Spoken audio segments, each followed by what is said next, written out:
Nendlebe ngize nendaba allegedly bengizwa abanye abantu bekhala la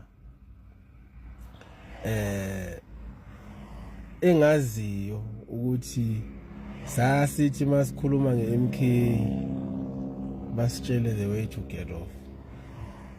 So bona babe nalento ukuthi thina we are bluffing, bona bahlakaniphile. So manje izinto zitshekile and kubukeka sengathi zisazotsheka. Uyabona nganza kwethu, mina I can bet you ukube ngempela ake siyeke lokho ukuthi sarojo. Ngiyazi vele ukuthi abantu abaningi abayivotelanga iMK ngenxa yokuthi kunalezi zinto abazaziyo bona esingazazi thina, nokuthi ke abantu banenzondo nje ke. Yabo.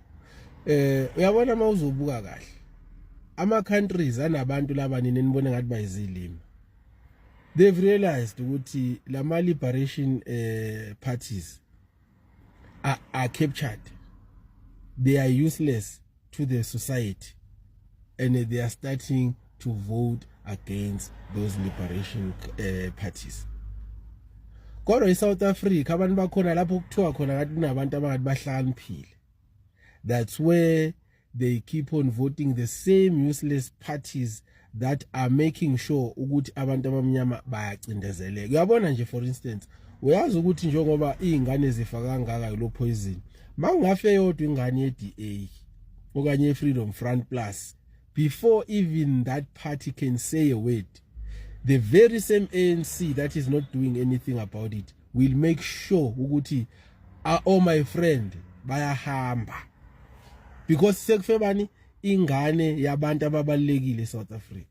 Whether you think I'm bluffing ngalento engishoyo, or mhlambe ubone ngathi ngikhuluma kabi mangithi oh my friend olokhuzana ODA no Freedom Front Plus ibona abathandwayo, ake kufa ingane yodwa tuyibulawo poison, ubone ukuthi bazolinda yini ukuthi kuze kukhulume idawo kanye Freedom Front Plus. Angeke balinde, they will make sure ukuthi they are the first ones to act. So ngithi kuwe mina, uyabona ukube kuthiwa iMK yawina, mina ngavotela iMK mina, that is not a secret. Yeah, i-democracy phela le. Ukube kuthiwa iMK yawina, ukube kuthiwa yawina iMK, and then njengamanje sinama robot angasebenzi lapha kuWilliam Nikhulu kanye kuWinnie Mandela Drive, aseneminyaka engasebenzi. Ukube kuthiwa iMK yawina, lama robot ngaba yasebenza. Ngiyabona lezi ingane ezifayo ngabe sesinemhlahlandlela manje ukuthi kwenzakalani eSouth Africa. Besizokwenza, yabo nje basikhuluma ngaka la TikTok, besizokhuluma siyisindaba kuSG weqembu lethu ukuthi badlulisele kulabantu ababaqhashile ukuthi abasebenzele umphakathi, ukuthi hayi bona ukubheda sanxenxa abantu ukuthi abavotela iMK, abantu bayivotela iMK.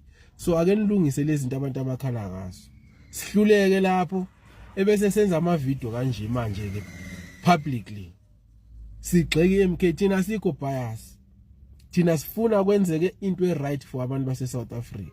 Uma sesihlulekile lapho, thina besizokwenza sure, ngoba sifuna lezi zinto ezithenjiswe iMK ku5 years sibone ushintsho. So uma ngabe kuukuthi asilibone ushintsho, we will take it upon our hands ukuthi we make change, but I cannot force idawo kanye iANC engayivotelanga ukuthi yenze something. Yes, iphethe country yami, but I cannot force them because angibavotelanga, anginawo lawo mali. But iMK ngivotele, I can force them. So ngisho ukuthi uyabona bafethu, ake siye kuba amaxoki nje. Angali nalithanda iqembu lenu, nibona ukuthi lifanele ukuthi liphathe kuze kubusa uJesu, kuze kubuye uJesu, kodwa alikho into elenzela abantu leli qembu lenu. Ziningi izinto ezibhedayo la eSouth Africa njengamanje ezikhalisa abantu, yabo. So angeke ukuthi ningathi nina ni happy njengoba abantu bekhala bonke nje. Phela bakhala ngezinto ngibona ngabe zenziwa uhulumeni akangazenzi uhulumeni. Angazi bafethu, hey, ayangazi mhlawumbe mina izinto ngiyibona ngenye indlela ningayiboni ngayo. Hayi mina nje bafethu, hayi kube kuthiwa impela ngayivotela iANC kulokho, hayi ngaba up in arms, especially njengoba ngikhuluma publicly. Uma ngabe kube kuthiwa mina ngathi akuvotela iANC mayisibheda angaba ngithule mina.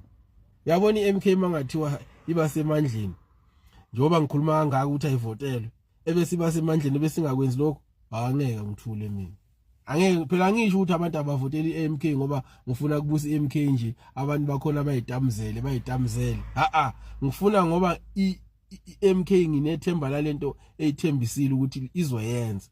Uma ngabe izinto zingasenzeki ngendlela, I will make sure ukuthi I speak against iMK futhi. Angiqomile kwa MK. Angiqomile. Uma ngabe sibheda nje, I will speak against it. So ukube kuthiwa mina ngayivotela iANC okanye nganxenxa abantu bavotela iANC okanye ida, manje ngabe ngiyahlanya straight ngoba nazi ingane ziyashona, akukho noyedwa okhuluma into epositive nento ewumhlahlandlela. Hayi kwahleni bafowethu, kwahleni.